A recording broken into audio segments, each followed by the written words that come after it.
ಆತ್ಮೀಯ ವಿದ್ಯಾರ್ಥಿಗಳೇ, ನಾನು ಕೃಷ್ಣಮೂರ್ತಿ VS. ಮಧ್ಯವಯಸ್ಕ ಅವಧಿಯಲ್ಲಿನ ವಿಕಾಸಾತ್ಮಕ ವಿಚಾರಗಳ ಬಗೆಗೆ ನಾನು ಮಾತನಾಡ್ತಾ ಇದ್ದೆ. ಕಳೆದ ವಿಡಿಯೋದಲ್ಲಿ ಮಧ್ಯವಯಸ್ಕ ಅವಧಿಯ ಬಗೆಗೆ ಪರಿಚಯವನ್ನು ಮಾಡಿಕೊಟ್ಟಿದ್ದೆ. ಮಧ್ಯವಯಸ್ಕ ಅವಧಿಯ ಸ್ವರೂಪವನ್ನು ಅರ್ಥ ಮಾಡಿಕೊಳ್ಳುವಲ್ಲಿ ಮಧ್ಯವಯಸ್ಕ ಅವಧಿಯ ಲಕ್ಷಣಗಳ ಬಗೆಗೆ ನಾನು ಮಾತನಾಡಿದ್ದೆ.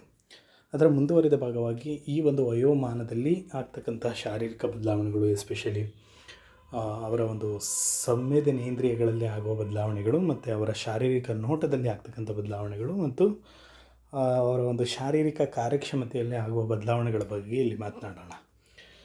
ನಿಮಗೆಲ್ರಿಗೂ ಗೊತ್ತಿದೆ, ಈ ಒಂದು ವಯಸ್ಸಿನ ಅಥವಾ ಈ ಒಂದು ವಯೋಮಾನದವರ ಲಕ್ಷಣಗಳನ್ನು ಕಳೆದ ವಿಡಿಯೋದಲ್ಲಿ ನಾನು ಮಾತನಾಡಿದ್ದೇನೆ. 40ರಿಂದ ಹಿಡಿದು 60-65ನೇ ವಯಸ್ಸಿನ ಒಂದು ವಿಕಾಸಾತ್ಮಕ ವಿಚಾರಗಳನ್ನು ನಾವು ನೋಡುವಾಗ very important thing we need to understand the changes in physical functioning. So in that concern we need to understand their physical appearance too.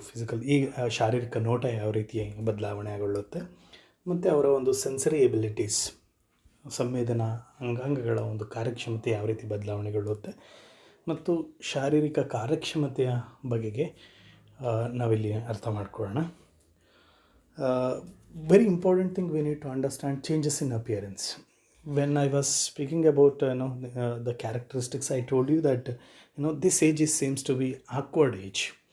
Awkward age means these people are not young, neither young, not old. Like adolescents, ಅವರು ಅಡೋಲೆಸೆನ್ಸಲ್ಲಿ ಕಿಶೋರಾವಸ್ಥೆಯಲ್ಲಿ ಹೇಳಿ ಅವರು ಮಕ್ಕಳ ಥರನೂ ಕಾಣೋದಿಲ್ಲ, ದೊಡ್ಡವ್ರ ಥರನೂ ಕಾಣೋದಿಲ್ಲ. ಅದೇ ಥರ ಈ ವಯಸ್ಸಿನಲ್ಲಿ ಇವರು ಯುವಕರಾಗಿ ಕಾಣೋದಿಲ್ಲ, ತುಂಬ ವಯಸ್ಸಾದವರಾಗೂ ಕಾಣೋದಿಲ್ಲ, ಮಧ್ಯದಲ್ಲಿ ಇರುತ್ತಾರೆ. ಸಾಮಾನ್ಯವಾಗಿ ಈ ವಯೋಮಾನದ ಜನರು ಅವರ ಒಂದು ಶಾರೀರಿಕ ನೋಟದ ಬಗ್ಗೆ ತುಂಬ ಯೋಚನೆ ಮಾಡ್ತಾರೆ. ಅಂದರೆ ಯಾವ ರೀತಿ ಬದಲಾವಣೆಗೊಳ್ತಾ ಇದೆ ಅಂತಕ್ಕಂಥದ್ದು. ಸಾಮಾನ್ಯವಾಗಿ ಇವರು ತುಂಬ ಒತ್ತಡಕಾರಿ ಜೀವನವನ್ನು ಬದುಕೋದ್ರಿಂದ, ತಮ್ಮ ಬಗ್ಗೆ ತಾವು ಹೆಚ್ಚಿಗೆ ಕಾಳಜಿ ಮಾಡದಲೇ ಇರೋದರಿಂದ ಮತ್ತು ಶಾರೀರಿಕವಾಗಿ ಫಿಟ್ಟಾಗಿರಬೇಕು ಅನ್ನೋ ನಿಟ್ಟಿನಲ್ಲಿ ಬದ್ಧತೆ ಇಲ್ಲದಲೇ ಇರೋದರಿಂದ ಅವರು ಶಾರೀರಿಕವಾಗಿ ಒಂದಿಷ್ಟು ತುಂಬ ಬದಲಾವಣೆಗಳು ಅಥವಾ ಒಂದು ರೀತಿ ಬದಲಾವಣೆಗಳನ್ನು ನಾವಿಲ್ಲಿ ಕಾಣ್ಬೋದಾಗಿದೆ. ಅಂದರೆ ಅವರ ಒಂದು ಶಾರೀರಿಕ ನೋಟದಲ್ಲಿ ಆಗ್ತಕ್ಕಂಥ ಪ್ರಮುಖವಾದಂಥ ವಿಚಾರಾಂಶಗಳು ಅಥವಾ ಬದಲಾವಣೆಗಳು ಏನೇನು ಅನ್ನೋದನ್ನು ನಾವು ನೋಡೋದಾದರೆ, ಮೊದಲನೇದಾಗಿ ವೆಯ್ಟ್ ಗೇನ್, ತೂಕ ಹೆಚ್ಚಾಗುತ್ತೆ. ತೂಕ ಹೆಚ್ಚಾಗುತ್ತೆ ಅಂದರೆ ಯೂಶ್ವಲಿ ಏನಾಗುತ್ತೆ, ಈ ಏಜಲ್ಲಿ ಅವರ ಒಂದು ಫಿಸಿಕಲ್ ಆ್ಯಕ್ಟಿವಿಟೀಸು ಕಡಿಮೆ ಆಗೋದ್ರ ಜೊತೆಯಲ್ಲಿ ಅವರ ಒಂದು ವಯಸ್ಸಾಗುವ ಲಕ್ಷಣ ಏನಿದೆ, ಅಂದರೆ ಶಾರೀರಿಕ ಕ್ಷೀಣತೆ ಏನಿದೆ ಅದು ಪ್ರಭಾವವನ್ನು ಉಂಟು ಮಾಡಿ ಲೈಕ್ ಅವರ ಜೀರ್ಣಶಕ್ತಿಯೂ ಕೂಡ ಇಲ್ಲಿ ಕಡಿಮೆ ಆಗುತ್ತೆ. ಸೊ ಈ ಸಾಕಷ್ಟು ಅಂಶಗಳು ಒಂದು ಪ್ರಭಾವಿತವಾಗಿ ಇವರು ಈ ವಯಸ್ಸಿನಲ್ಲಿ ಒಂದಿಷ್ಟು ತೂಕ ಹೆಚ್ಚಾಗುತ್ತೆ, ಫ್ಯಾಟ್ ಅಕ್ಯುಮುಲೇಟ್ ಆಗುತ್ತೆ ಇವರಿಗೆ. ಎಸ್ಪೆಷಲಿ ಈ ಹೊಟ್ಟೆಯ ಸುತ್ತ ಬೊಜ್ಜು ಬೆಳವಣಿಗೆಗೊಳ್ತಕ್ಕಂಥದ್ದು, ಹೊಟ್ಟೆ ಮುಂದೆ ಬರ್ತಕ್ಕಂಥದ್ದು, ಈ ಹೊಟ್ಟೆಯ ಸುತ್ತ ಬೊಜ್ಜು ಬೆಳೀತಕ್ಕಂಥದ್ದು, ಇದರ ಫಲವಾಗಿ ಏನಾಗುತ್ತೆ ಅಂತಂದರೆ ಅವ್ರ ತೂಕ ಹೆಚ್ಚಾಗುತ್ತೆ. ಸಾಮಾನ್ಯವಾಗಿ ಇವರು ನೀವು ನೋಡ್ಬೋದು, ಆ ವಯಸ್ಸಿನಲ್ಲಿರೋರನ್ನ ನೀವು ಜಸ್ಟ್ ಇಮ್ಯಾಜಿನ್ ಅವ್ರನ್ನ, ಅವರು ಹೊಟ್ಟೆ ದಪ್ಪ ಇರುತ್ತೆ ಅಲ್ವಾ.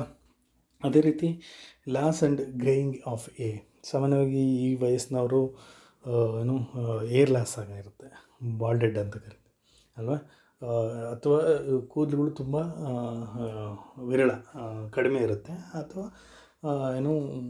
ವೈಟ್ ಏರ್ಸ್ ಜಾಸ್ತಿ ಆಗುತ್ತೆ. ಅಂದರೆ ಡೈಯಿಂಗ್ ಮಾಡ್ಕೊಳ್ತಕ್ಕಂಥದ್ದು ಅದೆಲ್ಲ ಮಾಡ್ತಾರೆ. ಸಾಮಾನ್ಯವಾಗಿ ಇಲ್ಲಿ ಈ ವಯಸ್ಸಿನವರ ಒಂದು ಶಾರೀರಿಕ ನೋಟದಲ್ಲಿ ಆಗ್ತಕ್ಕಂಥ ಒಂದು ಪ್ರಮುಖವಾದ ವಿಚಾರ ಅಂತಂದರೆ ಏರ್ ಲಾಸ್ ಆಗೋಂಥದ್ದು ಅಲ್ವಾ. ಅಂದರೆ ಈ ವಯಸ್ಸಿನವರಿಗೆ ಸಾಮಾನ್ಯವಾಗಿ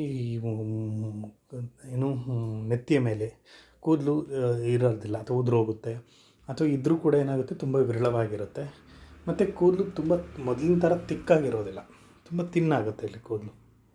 ಹೆಣ್ಮಕ್ಳಲ್ಲೂ ಕೂಡ ಅಷ್ಟೇ ತುಂಬ ತಿಕ್ಕಾಗುತ್ತೆ. ಆಮೇಲೆ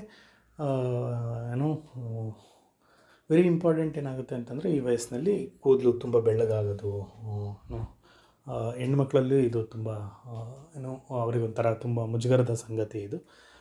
ಅದನ್ನು ಇದು ಮಾಡಲಿಕ್ಕೋಸ್ಕರವಾಗಿ ಬೇರೆ ಬೇರೆ ಆಲ್ಟರ್ನೇಟಿವ್ ವಿಧಾನಗಳನ್ನ ಅನುಸರಿಸ್ತಾರೆ. ಲೈಕ್ ಡೈಯಿಂಗ್ ಮಾಡ್ಕೊಳ್ಳೋದು ಅಥವಾ ವಿಗ್ ಹಾಕ್ಕೊಳ್ಳೋದು ಆ ಥರ ಎಲ್ಲ.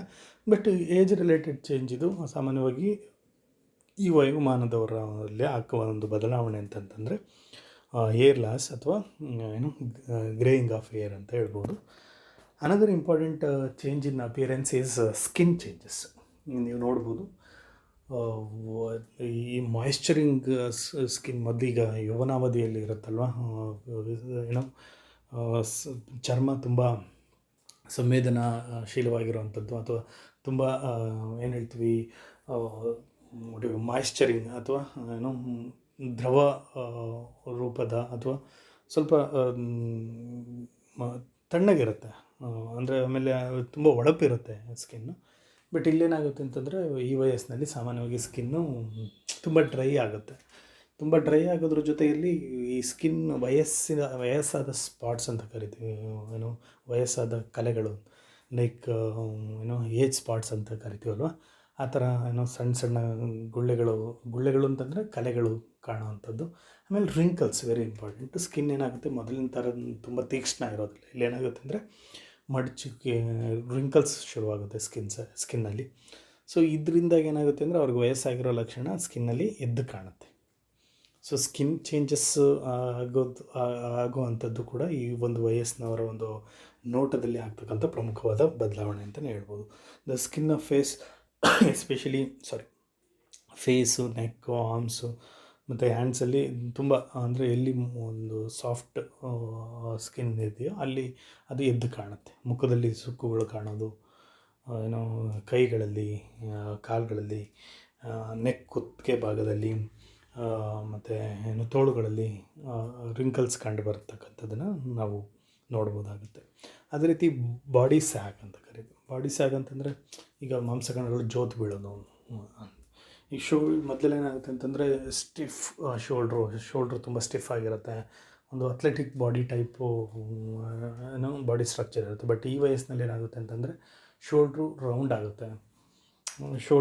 ಆಗುತ್ತೆ ಮತ್ತು ಬಾಡಿ ಇದೆಲ್ಲ ಏನಾಗುತ್ತೆ ಅಂತಂದರೆ ಮಾಂಸಖಂಡಗಳು ಸ್ವಲ್ಪ ಜೋತು ಬೀಳೋದಕ್ಕೆ ಶುರುವಾಗುತ್ತೆ. ಸೊ ಹಾಗಾಗಿ ಈ ವಯಸ್ಸಿನವ್ರು ನೀವು ನೋಡ್ಬೋದು ಅಷ್ಟು ಒಂದು ಕಟ್ಟು ಮಸ್ತಿನ ದೇಹ ಇರೋದಿಲ್ಲ. Next muscle changes. ಮಸಲ್ಸ್ ಇಲ್ಲೇನಾಗುತ್ತೆ ಅಂತಂದರೆ ಅಂದರೆ ಮಾಂಸಖಂಡಗಳಲ್ಲಿ ಆಗೋಲ್ಲ. ಸಾಮಾನ್ಯವಾಗಿ ಇಂದಿನ ಅವಧಿಯಲ್ಲಿ ಯೌವನಾವಧಿಯಲ್ಲಿ ಮಾಂಸಖಂಡಗಳೆಲ್ಲ ಬಿಗಿಯಾಗಿರುತ್ತೆ ಮತ್ತು ಯಾವ ಭಾಗಗಳಲ್ಲಿ ಇರಬೇಕು ಆ ಭಾಗಗಳಲ್ಲಿ ತುಂಬ ಸ್ಟ್ರೆಂಥನ್ಡ್ ಆಗಿರುತ್ತೆ. ಬಟ್ ಇಲ್ಲಾಗಲ್ಲ. ಮಾಂಸಖಂಡಗಳು ಏನಾಗ್ತವೆ ಅಂತಂದರೆ ಸಡಿಲಗೊಳ್ಳೋದ್ರಿಂದ ಏನಾಗುತ್ತೆ ಅಂತಂದರೆ ಮಾಂಸಖಂಡಗಳು ಸ್ವಲ್ಪ ಜೋತು ಬೀಳೋ ಥರದಲ್ಲಿ ಕಂಡುಬರುತ್ತೆ. ಸೊ ಈ ಎಲ್ಲ ಲಕ್ಷಣಗಳಿಂದಾಗಿ ಏನಾಗುತ್ತೆ ಅಂತಂದರೆ ಈ ವಯೋಮಾನದಲ್ಲಿ ಅವ್ರಿಗೆ ವಯಸ್ಸಾಗಿರುವ ಅಥವಾ ವಯಸ್ಸಾಗ್ತಿರುವ ಲಕ್ಷಣಗಳು ಅವರ ಒಂದು ಶಾರೀರಿಕ ನೋಟದಿಂದನೇ ಹೊರಗಿನವ್ರಿಗೆ ಗೊತ್ತಾಗುತ್ತೆ.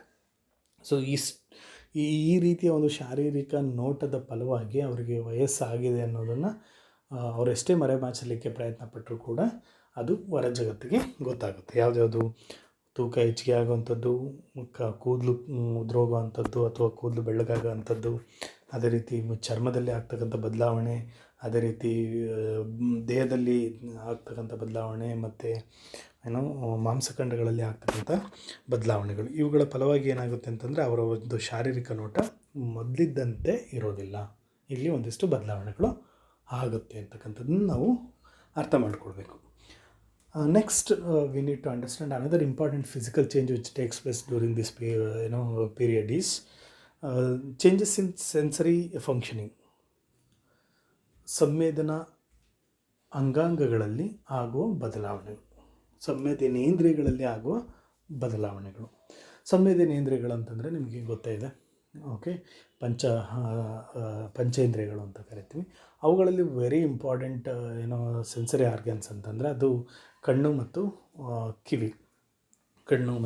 ಬಹುತೇಕ ಮಾಹಿತಿ ನಾವು ಸ್ವೀಕರಿಸ್ತಕ್ಕಂಥದ್ದು ಕಣ್ಣು ಮತ್ತು ಕಿವಿಯ ಮುಖಾಂತರವಾಗಿ. ಹಾಗಾಗಿ ಈ ಒಂದು ಅವಧಿಯಲ್ಲಿ ಸಾಮಾನ್ಯವಾಗಿ ಈ ಸಂವೇದನಾ ಅಂಗಾಂಗಗಳ ಅಥವಾ ಸಂವೇದನೇಂದ್ರಿಯಗಳ ಕಾರ್ಯಕ್ಷಮತೆ ಕ್ಷೀಣಿಸುತ್ತೆ. ಈ ಇಂದಿನ ಅವಧಿಯಲ್ಲಿ ವಾಟ್ ಈಸ್ ದಟ್ ಅರ್ಲಿ ಅಡಲ್ಟ್ಹುಡ್ಡಲ್ಲಿ ಏನು ಪೀಕ್ ಲೆವೆಲ್ನ ರೀಚ್ ಆಗಿರುತ್ತೋ ಬಟ್ ಇಲ್ಲೇನಾಗುತ್ತೆ ಅಂತಂದರೆ ಅದು ಡಿಕ್ಲೈನ್ ಆಗ್ತಾ ಬರುತ್ತೆ, ಕ್ಷೀಣಿಸೋದಕ್ಕೆ ಶುರುವಾಗುತ್ತೆ. ಸಂವೇದನೇಂದ್ರಿಯಗಳ ಕಾರ್ಯಕ್ಷಮತೆ ಏನಿದೆ, ಅವುಗಳ ಒಂದು ಸ್ಪಷ್ಟತೆ ಏನಿದೆ, ಅದು ಇಲ್ಲಿ ಕಡಿಮೆ ಆಗ್ತಾ ಬರುತ್ತೆ. ಮೊದಲನೇದಾಗಿ ನಾವು ನೋಡೋದಾದರೆ ಕಣ್ಣಿನ ಒಂದು ಕಾರ್ಯಕ್ಷಮತೆಯಲ್ಲಿ ಯಾವ ರೀತಿ ಎಲ್ಲ ಬದಲಾವಣೆಗಳಾಗುತ್ತೆ ಅನ್ನೋದನ್ನು ನಾವು ನೋಡೋದಾದರೆ, ಕಣ್ಣಿನ ಒಂದು ಕಾರ್ಯ ಅದು ದೃಷ್ಟಿಯಲ್ಲಿ ದೋಷ ಕಂಡು ಬರ್ತಕ್ಕಂಥದ್ದು. ಅಂದರೆ ದೃಷ್ಟಿ ಸಮರ್ಪಕವಾಗಿ ಮೊದಲಿದ್ದಂತೆ ಈ ಒಂದು ಅವಧಿಯಲ್ಲಿ ಇಲ್ಲದೇ ಇರತಕ್ಕಂಥದ್ದನ್ನು. Usually this change is named as presbyopia ಅಂತ ಕರಿತೀವಿ. ಪ್ರೆಸ್ಬಿಯೋಪಿಯಾ ಮೀನ್ಸ್ ಓಲ್ಡ್ ಐಸ್ ಅಂತ. ಅಂದರೆ ಈ ಒಂದು ವಯಸ್ಸಿನವರಿಗೆ ಆಲ್ಮೋಸ್ಟು ಕಣ್ಣುಗಳು ಹಳೆಯದಾಗಿದ್ದಾವೆ ಅನ್ನೋ ಅರ್ಥದಲ್ಲಿ ಈ ಒಂದು ಟರ್ಮ್ನ ಯೂಸ್ ಮಾಡಿರೋದು, ಪ್ರೆಸ್ಬಿಯೋಪಿಯಾ ಅಂತಕ್ಕಂಥದ್ದು. Presbyopia which means that is old eyes, which refers that inability to adjust focus to vary distances. ದೂರ ಹತ್ರದಲ್ಲಿರ್ತಕ್ಕಂಥ ವಸ್ತುಗಳನ್ನು ನೋಡಲಿಕ್ಕೆ ಅಸಮರ್ಥರಾಗ್ತಕ್ಕಂಥದ್ದು. ನೀವು ನೋಡ್ಬೋದು, ಸಾಮಾನ್ಯವಾಗಿ ಈ ವಯಸ್ಸಿನಲ್ಲಿರ್ತಕ್ಕಂಥವ್ರುಗಳು ಕಣ್ಣಿನ ಆಪ್ರೇಷನ್ ಮಾಡಿಸ್ಕೊಳ್ತಾರೆ. ಕೆಲವರು ಸಾಮಾನ್ಯವಾಗಿ ಮಾಡಿಸ್ಕೊಳ್ತಾರೆ ಕಣ್ಣಿನ ಆಪ್ರೇಷನ್. ಯಾಕೆ ಮಾಡಿಸ್ಕೊಳ್ತಾರೆ ಅಂದರೆ because of this problem, old eyes ಅಂತ. ಏನಿದು ಅಂತಂದರೆ ಓಲ್ಡ್ ಐಸ್ ಅಂತಂದರೆ ಯೂಶ್ವಲಿ ಕಣ್ಣಿನ ಭಾಗಗಳಾದಂತಹ ಏನು ಪುಪಿಲ್ ಅಂತ ಏನು ಕರಿತೀವಿ, ಇದು ಚಿಕ್ಕದಾಗುತ್ತೆ, ಶ್ರಿಂಕ್ ಆಗುತ್ತೆ. ಲೆನ್ಸ್ ಏನಿದೆ ಅದು ಎಲ್ಲೋಯಿಸ್ ಆಗುತ್ತೆ. ಆಮೇಲೆ ದೃಷ್ಟಿ ನೋಡ್ತಕ್ಕಂಥ ಇದು ಸಾಮಾನ್ಯವಾಗಿ ಡಿಮ್ ಲೈಟಲ್ಲಿ ತುಂಬ ಕಡಿಮೆ ದೃಷ್ಟಿ ಇರುತ್ತೆ. ಕಲರ್ ಡಿಸ್ಕ್ರಿಮಿನೇಷನ್ ಕಡಿಮೆ ಆಗುತ್ತೆ, ಕಲರ್ಸ್ನ ಕರೆಕ್ಟಾಗಿ ಡಿಸ್ಕ್ರಿಮಿನೇಟ್ ಮಾಡಲಿಕ್ಕೆ ಆಗೋದಿಲ್ಲ. Like that they face several problems in their vision. ಸಾಮಾನ್ಯವಾಗಿ ದೂರದ ವಸ್ತುಗಳನ್ನ ನೋಡುವಲ್ಲಿ ಅವರಿಗೆ ಅಸಮರ್ಪಕತೆ ಆಗುತ್ತೆ. ಅಂದರೆ ಸರಿಯಾಗಿ ಕಾಣೋದಿಲ್ಲ, ವಸ್ತುಗಳು ಇದ್ದಾಗೆ ಕಾಣೋದಿಲ್ಲ. ಆಮೇಲೆ ದೂರದಲ್ಲಿರೋ ವಸ್ತುಗಳು ಅಥವಾ ಹಾಗೆ ವೇರಿಂಗ್ ಡಿಸ್ಟೆನ್ಸ್ ದೂರದಲ್ಲಿ ಹತ್ರದಲ್ಲಿರ್ತಕ್ಕಂಥ ವಸ್ತುಗಳನ್ನು ನೋಡುವಲ್ಲಿ ಅವ್ರೇನಾಗುತ್ತೆ ಅಂತಂದರೆ ಅಸಮರ್ಪಕತೆ ಕಾಡುತ್ತೆ. ಹಾಗಾಗಿ ಇವರು ಸಾಮಾನ್ಯವಾಗಿ ಆಪ್ರೇಷನ್ ಮಾಡಿಸ್ಕೊಳ್ತಾರೆ, ಕಣ್ಣು ಆಪ್ರೇಷನ್ ಮಾಡಿಸ್ಕೊಳ್ತಾರೆ. ಕಣ್ಣು ಆಪ್ರೇಷನ್ ಮಾಡಿಸ್ಕೊಳ್ಳೋದ್ರ ಮುಖಾಂತರವಾಗಿ ಈ ಒಂದು ಅಸಮರ್ಪಕತೆಯನ್ನು ಸರಿದೂಗಿಸ್ಕೊಳ್ಳೋ ಪ್ರಯತ್ನವನ್ನು ಮಾಡಲಾಗುತ್ತೆ. ಯೂಶ್ವಲಿ ಈ ವಯಸ್ಸಿನವರಲ್ಲಿ ಕಂಡುಬರ್ತಕ್ಕಂಥ ಒಂದು ಪ್ರಮುಖವಾದಂತಹ ಶಾರೀರಿಕ ಕ್ಷೀಣತೆ ಅಂತಂದರೆ ಅದು ದೃಷ್ಟಿದೋಷ. ಈ ದೃಷ್ಟಿದೋಷದ ಕಾರಣವನ್ನು ನಾವು ಈ ರೀತಿಯಲ್ಲಿ ಕಾಣ್ಬೋದಾಗಿದೆ. Another important change in sensory capacities is hearing. Okay, ದೃಷ್ಟಿ ರೀತಿಯಲ್ಲಿ ಇಲ್ಲೂ ಕೂಡ ಶ್ರವಣ ದೋಷ ಅಂತ ಹೇಳ್ಬಿಟ್ಟು ಕರಿಬೋದು. ನೀವು ನೋಡಿರ್ಬೋದು, ಈ ವಯಸ್ಸಿನಲ್ಲಿ ಸಾಮಾನ್ಯವಾಗಿ ಅವ್ರು ಕೇಳಿಸ್ಕೊಳ್ಳುವ ಸಾಮರ್ಥ್ಯ ಕಡಿಮೆ ಆಗುತ್ತೆ. So this is known as presbycusis ಅಂತ ಕರಿತೀವಿ. ಪ್ರೆಸ್ಪಿಕ್ಯೂಸಿಸ್ ಅಂತ same like earlier old eyes ಅಂತ ಏನು ಹೇಳಿದೆ, ಇಲ್ಲೂ ಕೂಡ ಇದು it refers that old hearing. ಅವರ ಕೇಳಿಸಿಕೊಳ್ಳುವ ಸಾಮರ್ಥ್ಯ ಅಥವಾ ಕೇಳಿಸಿಕೊಳ್ಳುವಿಕೆ ಹಳೆಯದಾಗಿದೆ ಅನ್ನೋ ಅರ್ಥದಲ್ಲಿ ಈ ಒಂದು ಟರ್ಮ್ನ ಬಳಸಿರ್ತಕ್ಕಂಥದ್ದು. ಯೂಶ್ವಲಿ ಸ್ಟಾರ್ಟಿಂಗಲ್ಲಿ ಇವರು ಐ ಪಿಚ್ ಫ್ರೀಕ್ವೆನ್ಸೀಸ್ ಏನಿದೆ ಅದಕ್ಕೆ ಇವರು ರಿಯಾಕ್ಟ್ ಮಾಡೋದು ಅಥವಾ ಅದನ್ನು ರೆಕಗ್ನೈಸ್ ಮಾಡುವಲ್ಲಿ ಇನ್ಎಬಿಲಿಟಿ ಕಾಣುತ್ತೆ. ಅಂದರೆ ಅಸಮರ್ಥರಾಗಿರ್ತಾರೆ ಇವರು. Decline in sensitivity to high frequencies. ಅದೇ ರೀತಿ ಇವರಿಗೆ ಸಾಮಾನ್ಯವಾಗಿ ಈ ವಯಸ್ಸಿನವರು ನೀವು ನೋಡಿರ್ಬೋದು, ಸಾಮಾನ್ಯವಾಗಿ ಅವರಿಗೆ ನೀವು ಹೇಳಿದ್ದನ್ನು ಮತ್ತೆ ಹೇಳಬೇಕು, ಅವರು ಕೇಳಿಸ್ಕೊಳ್ಳೋ ಅಂದರೆ ಸಾಮರ್ಥ್ಯ ಕಡಿಮೆ ಆಗುತ್ತೆ. ಅಂದರೆ ವಿಚ್ ಮೀನ್ಸ್ ಸಾಮಾನ್ಯವಾಗಿ ಏನಾಗುತ್ತೆ ಅಂತಂದರೆ, ಈಗ ಬೇರೆ ನಾಯ್ಸ್ ಇದ್ದರೆ ಅಥವಾ ಬೇರೆ ಶಬ್ದ ಇದ್ದರೆ, ಬೇರೆ ಗದ್ದಲದ ನಡುವೆ ನೀವು ಮಾತನಾಡ್ತಾ ಇದ್ದರೆ ಅದನ್ನು ಕೇಳಿಸ್ಕೊಳ್ಳುವಲ್ಲಿ ಅವರು ಅಸಮರ್ಥತೆಯನ್ನು ವ್ಯಕ್ತಪಡಿಸ್ತಾರೆ. So usually this is the common problem where these people face. Usually ಹೆಂಗಸರಿಗಿನ್ನ ಮೊದಲೇ ಈ ಸಮಸ್ಯೆಯನ್ನು ಹೊಂದುತ್ತಾರೆ ಅಥವಾ ವ್ಯಕ್ತಪಡಿಸ್ತಾರೆ ಅಂತಲೇ ಹೇಳ್ಬೋದು. ಸಾಮಾನ್ಯವಾಗಿ ಈ ಒಂದು ವಯೋಮಾನದವರಲ್ಲಿ ಕಂಡುಬರ್ತಕ್ಕಂಥ ಒಂದು ಶಾರೀರಿಕ ಬದಲಾವಣೆಗಳಲ್ಲಿ ಅವರ ಒಂದು ಸಂವೇದನೇಂದ್ರಿಯಗಳಲ್ಲಿ ಆಗ್ತಕ್ಕಂಥ ಬದಲಾವಣೆಗಳು ಸಹಜವಾದಂಥವುಗಳು. ಅದರಲ್ಲಿ ದೃಷ್ಟಿದೋಷ, ಎರಡನೇದಾಗಿ ಶ್ರವಣ ದೋಷ.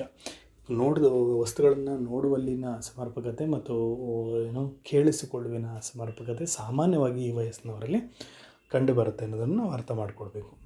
And another important change in sensory organ, that is taste and smell. Usually taste ಅನ್ನೋದು ಅಂದರೆ ತುಂಬ ಬೇಗನೆ ಅದು ಡಿಕ್ಲೈನ್ ಆಗೋದಿಲ್ಲ. Around 50 starts to decline.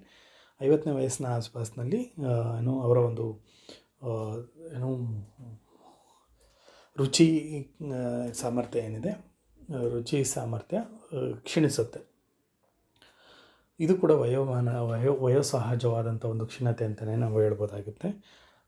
ಮೊದಲಿನ ಥರದಲ್ಲಿ ಅಷ್ಟು ತೀಕ್ಷ್ಣವಾಗಿ ರುಚಿಯನ್ನು ಅಥವಾ ಏನು ರುಚಿಯನ್ನು ಅವರು ಸವಿಲಿಕ್ಕೆ ಅಥವಾ ಗುರುತಿಸ್ಲಿಕ್ಕೆ ಆಗೋದಿಲ್ಲ. ಅದೇ ರೀತಿಯಲ್ಲಿ ವಾಸನೆಯ ಒಂದು ಸಂವೇದನೆಯನ್ನು ನೋಡೋದಾದರೆ, this is the last sensitivity ಅಂತ ಹೇಳ್ಬೋದು, last sensitive capacity which declines ಅಂತ ಹೇಳ್ಬೋದು. ಯೂಶ್ವಲಿ ಇದು ಕೊನೆಯದಾಗಿ ಆಗೋಂಥದ್ದು. ಇದು ಅಲ್ಲಿ ಬಹುತೇಕ ಜನರಲ್ಲಿ ಜನರ ಒಂದು ಓಲ್ಡ್ ಏಜ್ವರೆಗೂ ಕೂಡ ಸಾಮಾನ್ಯವಾಗಿ ಇದು ಚೆನ್ನಾಗಿ ಕೆಲಸ ಮಾಡುತ್ತೆ. ಸ್ಮೆಲ್ ಗುರುತಿಸ್ತಕ್ಕಂಥದ್ದು, ವಾಸನೆಯನ್ನು ಗುರುತಿಸ್ತಕ್ಕಂಥ ಸಾಮರ್ಥ್ಯ ಏನಿದೆ ಇದು ಕಡೆಯದಾಗಿ at the beginning of the old age ಅಥವಾ ತುಂಬ ವಯಸ್ಸಾದ ನಂತರದಲ್ಲಿ ಈ ಒಂದು ಸಂವೇದನಾ ಸಾಮರ್ಥ್ಯ ಕ್ಷೀಣತೆಯನ್ನು ಕಾಣತಕ್ಕಂಥದ್ದು ಅನ್ನೋದನ್ನು ಸಂಶೋಧನೆಗಳಲ್ಲಿ ತಿಳಿಸಲಾಗಿದೆ. ದೃಷ್ಟಿದೋಷ, ಶ್ರವಣದೋಷ, ರುಚಿಯಲ್ಲಿ ಸಾಮಾನ್ಯವಾಗಿ ಒಂದು 50ನೇ ವರ್ಷದ ಆಸುಪಾಸಿನಲ್ಲಿ ಅವರಿಗೆ ಒಂದಿಷ್ಟು ಅಂದರೆ ರುಚಿಯನ್ನು ಗುರುತಿಸ್ತಾರೆ, ಆದರೆ ಅಷ್ಟು ತೀಕ್ಷ್ಣತೆ ಇರೋದಿಲ್ಲ, ಮೊದಲಿದ್ದಷ್ಟು ತೀಕ್ಷ್ಣತೆ ಇರೋದಿಲ್ಲ ಅನ್ನೋದನ್ನು ನಾವಿಲ್ಲಿ ಗಮನಿಸಬೇಕು. ವಾಸನೆ ಸಾಮಾನ್ಯವಾಗಿ ಸಹಜವಾಗೇ ಇರುತ್ತೆ. ಕೊನೆಯದಾಗಿ ಅದೊಂದಿಷ್ಟು ಸ್ಮೆಲ್ನ ಗುರುತಿಸುವಲ್ಲಿ ಅಸಮರ್ಪಕತೆಯನ್ನು ವ್ಯಕ್ತಪಡಿಸ್ತಾರೆ ಅನ್ನೋದನ್ನು ಅರ್ಥ ಮಾಡ್ಕೊಳ್ಬೇಕು. And another important sensory organ is skin, touch. Usually ಸ್ಕಿನ್ನಲ್ಲಿ ಆಗುವ ಬದಲಾವಣೆಗಳು ಏನಂತಂದರೆ, ಈಗ ಅಪಿಯರೆನ್ಸಲ್ಲಿ ಕೂಡ ನಾನು ಹೇಳಿದ್ದೀನಿ, ಯೂಶ್ವಲಿ ಏನಾಗುತ್ತೆ ಅಂದರೆ ಸ್ಕಿನ್ ಆ ಸೆನ್ಸಿಟಿವಿಟಿನ ಒಂದಿಷ್ಟು ಕಳ್ಕೊಳ್ಳುತ್ತೆ. ಎಸ್ಪೆಷಲಿ ಸೆನ್ಸಿಟಿವ್ ಏರಿಯಾಸ್ ಏನಿದೆ, ಫೇಸ್ ಇರ್ಬೋದು ಅಥವಾ ನೆಕ್ ಇರ್ಬೋದು ಅಥವಾ ಸ್ಮೂತ್ ಮಸಲ್ಸ್ ಇರ್ತಕ್ಕಂಥ ಸರ್ಫೇಸ್ ಚರ್ಮ ಇರ್ಬೋದು, ಇಂಥದ್ದುಗಳು. Skin continues to dry out and is prone to more wrinkling, particularly on the sensitive face area. ಸಾಮಾನ್ಯವಾಗಿ ಏನಾಗುತ್ತೆ ಅಂತಂದರೆ, ಐ ಟೋಲ್ಡ್ ಯು ದಿಸ್, ಆ ಒಂದು ದ್ರವ ಸಾಂದ್ರತೆ ಏನಾಗುತ್ತೆ ಚರ್ಮದಲ್ಲಿ ಕಡಿಮೆ ಆಗುತ್ತೆ. ಅಂದರೆ ಚರ್ಮ ತುಂಬ ಒಣಗಿದಂತೆ ಕಾಣಿಸ್ತಕ್ಕಂಥದ್ದು. ಅದರ ಫಲವಾಗಿ ಅದರ ಜೊತೆಯಲ್ಲಿ ರಿಂಕಲ್ಸ್, ಸುಕ್ಕುಗಳು ಕಾಣುವಂಥದ್ದು. ಸುಕ್ಕುಗಳು ಎಸ್ಪೆಷಲಿ ಮುಖದ ಮೇಲೆ ಮತ್ತು soft area of the body ಏನಿದೆ ಅಲ್ಲಿ ಸುಕ್ಕುಗಳು ಕಾಣಿಸ್ತಕ್ಕಂಥದ್ದು ನಾವು ನೋಡ್ಬೋದು. ವಯಸ್ಸಾದವರಲ್ಲಿ ಸಾಮಾನ್ಯವಾಗಿ ರಿಂಕಲ್ಸ್ ಏನಿದೆ ಇದು ಕಾಮನ್. ಅವರು ವಯಸ್ಸಾಗ್ತಾ ಹೋದಾಗೆ ಈ ಒಂದು ಚರ್ಮದ ಮೃದು ಭಾಗಗಳೇನಿದೆ, ಚರ್ಮದ ಭಾಗಗಳೇನಿದೆ ಅಲ್ಲಿ ಸಾಮಾನ್ಯವಾಗಿ ಸುಕ್ಕುಗಳು ಸಹಜವಾಗಿ ಕಂಡು ಬರ್ತಕ್ಕಂಥದ್ದು. ಆ್ಯಂಡ್ ಆಲ್ಸೋ ಈ ಸ್ಕಿನ್ ಏನಿದೆ ಇದು ಅಷ್ಟು ಸೆನ್ಸಿಟಿವ್ ಆಗಿ ಇರೋದಿಲ್ಲ. ಇಲ್ಲಿ ಮೊದಲಿದ್ದಷ್ಟು ಒಂದು ಟಚ್ ಎಕ್ಸ್ಪೀರಿಯನ್ಸ್ನ ಅಥವಾ ಸ್ಪರ್ಶ ಸಂವೇದನೆ ಸಾಮರ್ಥ್ಯ ಏನಿದೆ ಅದು ಇಲ್ಲಿ ಕಡಿಮೆ ಆಗುತ್ತೆ. ಸೊ ಆ್ಯಂಡ್ ಆಲ್ಸೋ ಇದ್ರ ಮುಖಾಂತರವಾಗಿ ಚರ್ಮದಲ್ಲಿ ಸುಕ್ಕು ಮತ್ತು ಆ ಒಂದು ಒಣಗಿದಂತೆ ಆಗ್ತಕ್ಕಂಥದ್ದು ಮತ್ತು ಆ ಸಂವೇದನಶೀಲತೆ ಕಳ್ಕೊಳ್ಳೋದ್ರಿಂದ ಈ ಚರ್ಮ ಸಾಮಾನ್ಯವಾಗಿ ಒಂಥರ ಇಳೆ ಬೀಳೋದು, ಅಂದರೆ ಜೋತು ಬೀಳೋ ಥರದಲ್ಲಿ ಕಂಡುಬರುತ್ತೆ. ಇವೆಲ್ಲವೂ ಕೂಡ ಚರ್ಮದ ಸಂವೇದನೇಂದ್ರಿಯದಲ್ಲಿ ಆಗ್ತಕ್ಕಂತಹ ಬದಲಾವಣೆಗಳು ಅಂತ ಹೇಳ್ಬೋದು. ದೃಷ್ಟಿದೋಷ, ಶ್ರವಣದೋಷ, ಅದೇ ರೀತಿಯಲ್ಲಿ ರುಚಿ, ವಾಸನೆ ಮತ್ತು ಚರ್ಮದ ಸ್ಪರ್ಶ ಸಂವೇದನೆಯಲ್ಲಿ ಆಗ್ತಕ್ಕಂಥ ಬದಲಾವಣೆಗಳು. These are all the sensory changes we need to understand during middle adulthood. Vision, hearing, taste and smell and skin. Next, another important aspect we need to understand during this period is changes in psychomotor functioning. ಶಾರೀರಿಕ ಒಂದು ಕ್ಷೀಣತೆ ಅಥವಾ ಶಾರೀರಿಕ ಅಂಶಗಳಲ್ಲಿ ಆಗ್ತಕ್ಕಂಥ ಬದಲಾವಣೆಗಳಲ್ಲಿ ಅವರ ಒಂದು ಶಾರೀರಿಕ ಗತಿಕ್ರಿಯೆ ಏನಿದೆ, the capacity to move the organs and coordinate the organs ಏನಿದೆ, ಇದೊಂದಿಷ್ಟು ಇಲ್ಲಿ ಬದಲಾವಣೆಗೊಳ್ತಾ ಹೋಗುತ್ತೆ. Changes in psychomotor functioning, usually ಈ ವಯಸ್ಸಿನಲ್ಲಿ ಮೊದಲಿದ್ದಷ್ಟು ಸಮರ್ಪಕವಾದಂತಹ ಸಮಯೋಜನೆ ಆಗಲಿ ಅಥವಾ ಏನು ಹೇಳ್ತೀವಿ, ಮೊದಲಿದ್ದಷ್ಟು ಏನು ಅವರ ಒಂದು ಕೋಆರ್ಡಿನೇಷನ್ನು ಇಲ್ಲಿ ಕಾಣೋದಿಲ್ಲ. ಯೂಶ್ವಲಿ ಏನಾಗುತ್ತೆ ಅಂತಂದರೆ ಒಂದು 25ನೇ ವಯಸ್ಸಿನಲ್ಲಿದ್ದಂಥ ಒಂದು ಸ್ಪೀಡ್ ಏನಿದೆ, ಈಗ ಬಾಡಿ ಮೂವ್ಮೆಂಟ್ಸ್ ಇರ್ಬೋದು ಅಥವಾ ಕೋಆರ್ಡಿನೇಷನ್ ಇರ್ಬೋದು, ಇದೆಲ್ಲನೂ ಕೂಡ ಇಲ್ಲೇನಾಗುತ್ತೆ ಅಂತಂದರೆ ಈ ವಯಸ್ಸಿನಲ್ಲಿ ಕಂಪ್ಯಾರಿಟಿವ್ಲಿ ಕಡಿಮೆ ಆಗುತ್ತೆ. ಮೊದಲಿದ್ದಂತೆ ಇವರು ಅಷ್ಟು ಆ್ಯಕ್ಟಿವ್ ಆಗಿ ಅವರು ಬಾಡಿ ಮೂವ್ಮೆಂಟ್ಸ್ ಇರೋದಿಲ್ಲ ಇಲ್ಲಿ. ಲೈಕ್ ಫಾರ್ ಎಕ್ಸಾಂಪಲ್ ಈಗ ಡ್ರೈವಿಂಗ್ ಸ್ಕಿಲ್ನ ತೆಗೆದುಕೊಂಡ್ರೆ ಅದಕ್ಕೊಂದು ಕೋಆರ್ಡಿನೇಷನ್ ಏನು ಬೇಕಿದೆ, ಹಿಂದಿನ ಅವಧಿಯಲ್ಲಿದ್ದಂತಹ ಒಂದು ಆ ಕೋಆರ್ಡಿನೇಷನ್ ಮಟ್ಟ ಏನಿದೆ ಅದಿಲ್ಲಿ ಕಂಡುಬರೋದಿಲ್ಲ. ಸೊ ಅಂದರೆ ಆ ಕೋಆರ್ಡಿನೇಷನ್ ಲೆವೆಲ್ ಏನಿದೆ ಅದು ಡಿಕ್ಲೈನ್ ಆಗಿರುತ್ತೆ, ಕ್ಷೀಣತೆ ಆಗಿರುತ್ತೆ, ಕಡಿಮೆ ಆಗಿರುತ್ತೆ ಇಲ್ಲಿ. So usually after the age of about 30 to 35 each of these individual abilities declines. Usually ಈ ಮೋಟಾರ್ ಮೂವ್ಮೆಂಟ್ಸ್ ಏನಿದೆ, ಎಸ್ಪೆಷಲಿ ಈ complex motor skills means the motor skills which requires lot of coordinations. Like for example tailoring ಇರ್ಬೋದು ಅಥವಾ driving ಇರ್ಬೋದು, ಆ ಥರ ಅಂದರೆ ದೇಹದ ಅಂಗಾಂಗಗಳನ್ನು ಸಹಭಾಗಿತ್ವದಲ್ಲಿ ಮಾಡ್ತಕ್ಕಂಥ ಕೆಲಸಗಳು. ಸಾಮಾನ್ಯವಾಗಿ ಇಂತಹ ಒಂದು ಸಹಭಾಗಿತ್ವ ಏನಿದೆ ಇಲ್ಲಿ ಅಂಗಾಂಗಗಳ ಸಹಭಾಗಿತ್ವ ಒಂದಿಷ್ಟು ಕಡಿಮೆ ಆಗುತ್ತೆ, ಮತ್ತು ಹಿಂದಿದ್ದಂತೆ ಆ ಅಂಗಾಂಗಗಳ ಒಂದು ಚಲನಶೀಲತೆ ಏನಿದೆ, ಗತಿ ಏನಿದೆ ಅದಷ್ಟು ತೀಕ್ಷ್ಣವಾಗಿರೋದಿಲ್ಲ, ಇಲ್ಲಿ ಒಂದಿಷ್ಟು ಕಡಿಮೆ ಆಗುತ್ತೆ. ಸೊ ಹಾಗಾಗಿ ಒಟ್ಟಾರೆಯಾಗಿ ಹೇಳೋದಾದರೆ ಈ ಒಂದು ವಯಸ್ಸಿನಲ್ಲಿ ಅವರ ಒಂದು ಶಾರೀರಿಕ ಗತಿಕ್ರಿಯೆ ಏನಿದೆ ಅದು ಕಡಿಮೆ ಆಗುತ್ತೆ ಅಂತಲೇ ಹೇಳ್ಬೋದಾಗಿದೆ.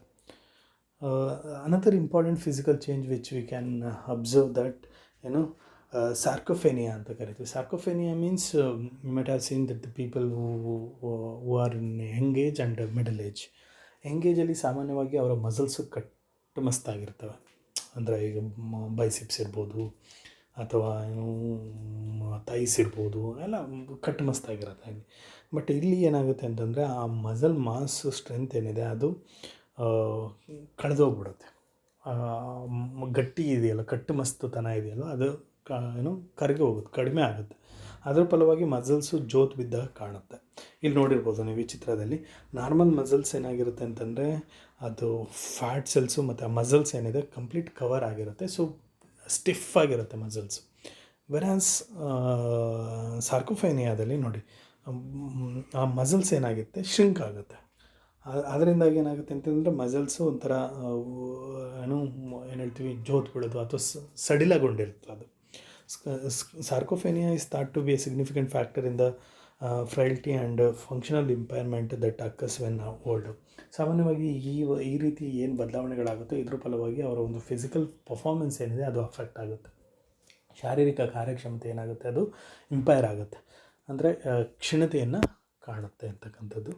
ಸಾರ್ಕೋಫೆನಿಯಾ ಅಂತಕ್ಕಂಥದ್ದು ದೇಹದ ಮಾಂಸಖಂಡಗಳು ಏನು ಕಟ್ಟುಮಸ್ತಾಗಿರ್ತವೋ ಅವುಗಳು ಸಡಿಲಗೊಂಡು ಆ ಮೊದಲಿದ್ದಂತಹ ಒಂದು ಏನು ಆ ಸ್ಟಿಫ್ನೆಸ್ ಕಟ್ಟುಮಸ್ತತನ ಏನಿದೆ ಅದು ಕಳೆದೋಗುತ್ತೆ. ಆ ಸ್ಥಿತಿಯನ್ನು ನಾವು ಸಾರ್ಕೋಫೆನಿಯಾ ಅಂತ ಕರಿತೀವಿ. ಇದ್ರ ಫಲವಾಗಿ ವಯಸ್ಸಾದವರ ಒಂದು ಬಾಡಿ ಮೂಮೆಂಟ್ಸ್ ಏನಿದೆ ಆ್ಯಂಡ್ ಪರ್ಫಾರ್ಮೆನ್ಸ್ ಏನಿದೆ ಅದು ಕಡಿಮೆ ಆಗುತ್ತೆ ಅಂತಲೇ ನಾವಿಲ್ಲಿ ಅರ್ಥ ಮಾಡ್ಕೊಳ್ಬೇಕು. Another physical change which we need to observe, which we need to understand during this particular period is the function of lungs. ಶ್ವಾಸಕೋಶದ ಒಂದು ಕಾರ್ಯಕ್ಷಮತೆ ಇಲ್ಲಿ ಕಡಿಮೆ ಆಗುವಂಥದ್ದನ್ನು ನಾವು ಗಮನಿಸಬೇಕು. ಸಾಮಾನ್ಯವಾಗಿ ವಯಸ್ಸಾದಂತೆ ವಯೋಸಹಜವಾಗಿ ಏನು ಉಸಿರಾಟಕ್ಕೆ ಬಳಕೆ ಆಗ್ತಕ್ಕಂತಹ ಏನು ಡಯಾಫ್ರಾಗಮ್ ಏನಿದೆ ಇದು ಕಡಿಮೆ ಆಗುತ್ತೆ, ಅಂದರೆ ಅದು ವೀಕ್ ಆಗುತ್ತೆ. ತನ್ನ ಶಕ್ತಿಯನ್ನು ಕಡಿಮೆ ಮಾಡ್ಕೊಳ್ಳೋದ್ರಿಂದ ಲಂಗ್ಸ್ ಕೆಪಾಸಿಟಿ ಕೂಡ ಅಫೆಕ್ಟ್ ಆಗುತ್ತೆ, ಶ್ವಾಸಕೋಶದ ಇದು ಅಫೆಕ್ಟ್ ಆಗುತ್ತೆ. ಸೊ ಇದ್ರ ಫಲವಾಗಿ ಅವರು ಉಸಿರಾಟ ಸ್ವಲ್ಪ ಸರ್ಫೇಸ್ ಲೆವೆಲಲ್ಲಿ ಉಸಿರಾಡ್ತಾರೆ. ಅವರು ಸರ್ಫೇಸ್ ಲೆವೆಲಲ್ಲಿ ಅಂತಂದರೆ ಅವರ ಬ್ರೀದಿಂಗ್ ಪ್ಯಾಟರ್ನ್ ಏನಾಗುತ್ತೆ ಅದು ಬದಲಾಗುತ್ತೆ. ತುಂಬ ಫಾಸ್ಟಾಗಿ ಸ್ಪೀಡಾಗಿ ಉಸಿರಾಡ್ತಾರೆ ಅವರು, ಅಂದರೆ ಹೊಟ್ಟೆಯಿಂದ ಉಸಿರಾಡೋದಿಲ್ಲ, ಬದಲಾಗಿ ಎದೆಯಿಂದನೇ ಉಸಿರಾಡ್ತಾರೆ. ಹಾಗಾಗಿ ಅವರ ಒಂದು ಉಸಿರಾಟದ ಗತಿ ಏನಾಗುತ್ತೆ ಅಂತಂದರೆ ಸ್ವಲ್ಪ ವೇಗವಾಗಿರುತ್ತೆ ಅಂತಲೇ ಹೇಳ್ಬೋದು. ಇದ್ರ ಫಲವಾಗಿ ಏನಾಗುತ್ತೆ, ಅವರ ಒಂದು ರಕ್ತ ಕಣಗಳಲ್ಲಿ ಆಕ್ಸಿಜನ್ ಪ್ರಮಾಣ ಕಡಿಮೆ ಆಗುತ್ತೆ, ರಕ್ತ ಕಣಗಳಲ್ಲಿ ಆಮ್ಲಜನಕದ ಪ್ರಮಾಣ ಕಡಿಮೆ ಆಗುತ್ತೆ. ಯಾಕೆಂತಂದರೆ ಅವರು ಡೀಪಾಗಿ ಉಸಿರಾಡೋದಕ್ಕೆ ಆಗೋದಿಲ್ಲ ಅಂತಂದರೆ ವಿಚ್ ಮೀನ್ಸ್ ಏನು ಡಯಾಫ್ರಮ್ ವೀಕ್ ಆಗೋದ್ರಿಂದ ಸಾಮಾನ್ಯವಾಗಿ ಏನಾಗುತ್ತೆ ಅಂತಂದರೆ ಆ ಲಂಗ್ಸ್ ಕೆಪ್ಯಾಸಿಟಿ ಅಫೆಕ್ಟ್ ಆಗಿರುತ್ತೆ. ಸೊ ಇದರ ಫಲವಾಗಿ ಯೂಶ್ವಲಿ ಆಗಾಗ ಸುಸ್ತನ್ನು ಅನುಭವಿಸ್ತಾರೆ. ಮತ್ತು ನಾನೀಗಾಗಲೇ ಹೇಳಿದಂತೆ ಅವರ ಉಸಿರಾಟ ಏನಾಗುತ್ತೆ ಅಂದರೆ ಶಾಲೋ ಲೆವೆಲ್ ಬ್ರೀದಿಂಗ್ ಆಗಿಬಿಡುತ್ತೆ. ಸೊ ಇದು ಇನ್ನೂ ಯಾರು ಈ ಸ್ಮೋಕಿಂಗು ಮತ್ತು ಈ ಥರದ ಒಂದು ಇದರಲ್ಲಿ ಹೆಚ್ಚು ಏನು ಬಳಸಿರ್ತಾರೋ ಅಂಥವ್ರಲ್ಲಿ ಇನ್ನೂ ಕೂಡ ಇದು ಜಾಸ್ತಿ ಪ್ರಾಬ್ಲಮ್ ಆಗುತ್ತೆ ಇದು. ಸೊ ಈ ಲಂಗ್ಸ್ ಕೆಪ್ಯಾಸಿಟಿ ಏನಾಗುತ್ತೆ ಅಂದರೆ ಓವರಾಲ್ ವಯೋಸಹಜವಾಗಿ ಒಂದಿಷ್ಟು ಕಡಿಮೆ ಆಗುತ್ತೆ. But whereas if they are following healthy lifestyle like yoga, pranayama ಅಥವಾ ಈ ಥರದ ಒಂದಿಷ್ಟು ಆರೋಗ್ಯಕರವಾದಂಥ ಜೀವನ ಶೈಲಿಯನ್ನು ಅವರು ಅನುಸರಿಸ್ತಾ ಇದ್ದರೆ ಸಾಮಾನ್ಯವಾಗಿ ಈ ವಯಸ್ಸಿನಲ್ಲಿ ಕೂಡ ಏನಾಗುತ್ತೆ ಅಂದರೆ ಅವರ ಒಂದು ಲಂಗ್ಸು ಆರೋಗ್ಯಕರವಾಗಿರೋದನ್ನು ನಾವು ಕಾಣ್ಬೋದಾಗಿರುತ್ತೆ. So another important concern is your physiological functioning. ಒಟ್ಟಾರೆಯಾಗಿ ಶಾರೀರಿಕ ಕಾರ್ಯಕ್ಷಮತೆಯಲ್ಲಿ ಆಗ್ತಕ್ಕಂಥ ಬದಲಾವಣೆಗಳು. ಈ ಶಾರೀರಿಕ ಕಾರ್ಯಕ್ಷಮತೆಯಲ್ಲಿ ಆಗ್ತಕ್ಕಂಥ ಬದಲಾವಣೆಗಳನ್ನು ನಾವು ಏನಂತ ನೋಡೋದಾದರೆ, ಒಟ್ಟಾರೆಯಾಗಿ ದೇಹದ ಒಳಗಿನ ಅವಯವಗಳೇನಿದೆ, ಇಂಟರ್ನಲ್ ಆರ್ಗನ್ಸ್ ಏನಿದೆ, ಅವುಗಳ ಒಂದು ಕಾರ್ಯಕ್ಷಮತೆ ಏನಾಗುತ್ತೆ, ಸಹಜವಾಗಿ ಕುಗ್ಗುತ್ತೆ. ಎಸ್ಪೆಷಲಿ ಸರ್ಕ್ಯುಲೇಟ್ರಿ ಡಿಫಿಕಲ್ಟೀಸ್, ಈ ಉಸಿರಾಟದ ಒಂದು ನನಗಾಗಲೇ ಹೇಳಿದೆ ಹಿಂದಿನ ಲಂಗ್ಸ್ ವೀಕ್ ಆಗೋದ್ರಿಂದ ಸಾಮಾನ್ಯವಾಗಿ ಉಸಿರಾಟದಲ್ಲಿನ ತೊಂದರೆಗಳಿರ್ಬೋದು. And also another important thing is glands, ದೇಹದ ಒಳಗಡೆ ಇರ್ತಕ್ಕಂಥ ಗ್ರಂಥಿಗಳು ಸ್ರವಿಸ್ತಕ್ಕಂಥ ಅಂತಃಸ್ರಾವಗಳು ಅಥವಾ ಗ್ರಂಥಿಗಳ ಕಾರ್ಯಕ್ಷಮತೆಯಲ್ಲಿ ವೈಪರೀತ್ಯ ಆಗ್ತಕ್ಕಂಥದ್ದು. ಆಮೇಲೆ ಗ್ರಂಥಿಗಳು ಈ ಒಂದು ಡೈಜೆಷನ್ ಸಿಸ್ಟಮ್ ಜೊತೆ ನೇರವಾಗಿ ಸಂಪರ್ಕವನ್ನು ಹೊಂದಿರೋದ್ರಿಂದ, ಜೀರ್ಣಕ್ರಿಯೆಯೊಂದಿಗೆ ನೇರವಾಗಿ ಸಂಪರ್ಕ ಹೊಂದಿರೋದ್ರಿಂದ ಸಾಮಾನ್ಯವಾಗಿ ಜೀರ್ಣಕ್ರಿಯೆ ಕೂಡ ಇಲ್ಲಿ ಕುಗ್ಗುತ್ತೆ. ಅಂದರೆ ಅವರು ಹೆಚ್ಚಿಗೆ ತಿಂದಿದ್ದು ಜೀರ್ಣ ಆಗೋದಿಲ್ಲ.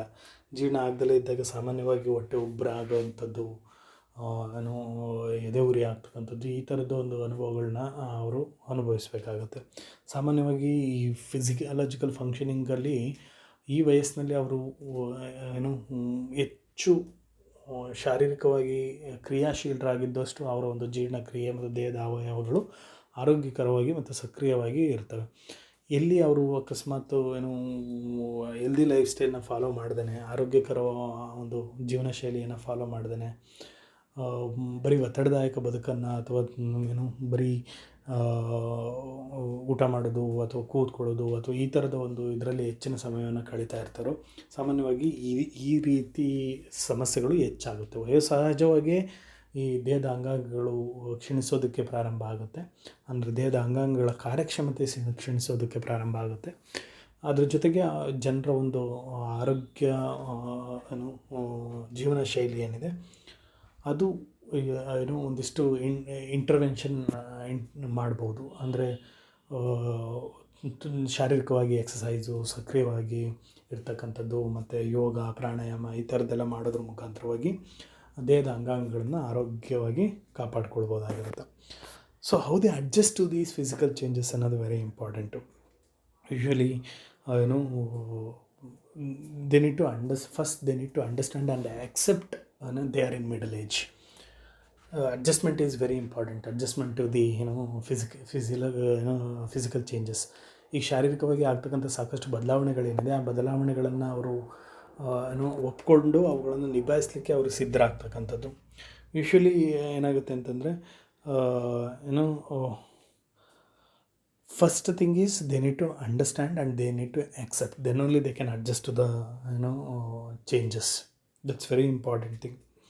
And also already I have told you that ಸಾಕಷ್ಟು ಇಲ್ಲಿ ಒತ್ತಡದಾಯಕದ ಬದುಕು ಮತ್ತು ಸಾಕಷ್ಟು ವಿವಿಧ ಕ್ಷೇತ್ರಗಳಲ್ಲಿ ಬದಲಾವಣೆಗಳನ್ನು ಅನುಭವಿಸೋದ್ರಿಂದ ಒಂದಿಷ್ಟು ಕಾನ್ಷಿಯಸ್ ಆಗಿ ಅವರು ಒಂದಿಷ್ಟು ಹೆಲ್ದಿ ಲೈಫ್ ಸ್ಟೈಲ್ನ ಅನುಸರಿಸೋದಕ್ಕೆ ಪ್ರಾರಂಭ ಮಾಡಬೇಕು. And very important, these people will be very conscious about the health ಬಗ್ಗೆ ತುಂಬ ಯೋಚನೆ ಮಾಡ್ತಾರೆ. And middle aged individuals who reacts this way has not been willing to accept the inevitable changes that accompany ageing, and as a result has made poor adjustment to them. Usually ಸಾಮಾನ್ಯವಾಗಿ ಒಂದು ಯಾರು ಈ ಒಂದು ಬದಲಾವಣೆಗಳನ್ನು ವಯೋಸಹಜ ಬದಲಾವಣೆಗಳು ಅಂತ ಒಪ್ಕೊಳ್ಳೋದಿಲ್ವೋ, ಅಂದರೆ ವಯಸ್ಸಾಗ್ತಿರೋದನ್ನು ಯಾರು ಒಪ್ಕೊಳ್ಳೋದಿಲ್ವೋ ಅಂಥವ್ರುಗಳು ಸಾಮಾನ್ಯವಾಗಿ ಇದು ರೆಸಿಸ್ಟ್ ಮಾಡ್ತಾರೆ.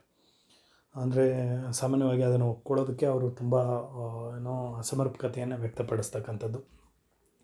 ಸೊ ಓವರಾಲ್ ಏನಂತಂದರೆ, later of the life span ಏನಿದೆ, ಅಂದರೆ ಉತ್ತರಾರ್ಧದ ಜೀವಿತಾವಧಿಯ ವಿಕಾಸದಲ್ಲಿ ಕ್ಷೀಣತೆ ಹೆಚ್ಚಿನ ಪ್ರಮಾಣದಲ್ಲಿ ಆಗ್ತಕ್ಕಂಥದ್ದು. ನಿಮಗೆಲ್ರಿಗೂ ಗೊತ್ತಿರೋ ಹಾಗೆ ಕ್ಷೀಣತೆ ಹೆಚ್ಚಿನ ಪ್ರಮಾಣದಲ್ಲಿ ಆಗೋದ್ರಿಂದ ಆ ಸಹಜವಾಗಿ ಆಗ್ತಕ್ಕಂತಹ ಕ್ಷೀಣತೆ ಏನಿದೆ ಅದನ್ನು ಅರ್ಥ ಮಾಡಿಕೊಂಡು ಅದನ್ನು ನಿಭಾಯಿಸುವ ನಿಟ್ಟಿನಲ್ಲಿ ಈ ವಯಸ್ಸಿನಲ್ಲಿ ಮಧ್ಯ ವಯಸ್ಕರು ಒಂದಿಷ್ಟು ಆರೋಗ್ಯಕರವಾದಂಥ ಜೀವನ ಶೈಲಿ, ಆಹಾರ ಅಭ್ಯಾಸಗಳು, ವ್ಯಾಯಾಮ, ಈ ಥರದ ಒಂದು ಜೀವನ ಶೈಲಿ ಕ್ರಮಗಳನ್ನು ಅನುಸರಿಸ್ತಾ ಹೋಗಿದ್ದೆ ಆದಲ್ಲಿ ಏನು ಈಗ ನಾನೇನು ಹೇಳಿದೆ, ಶಾರೀರಿಕ ಬದಲಾವಣೆಗಳಲ್ಲಿ ಆಗುವ ಕ್ಷೀಣತೆ ಏನಿದೆ ಅವುಗಳನ್ನು ಒಂದಿಷ್ಟು ನಿಭಾಯಿಸ್ಬೋದಾಗಿರುತ್ತೆ.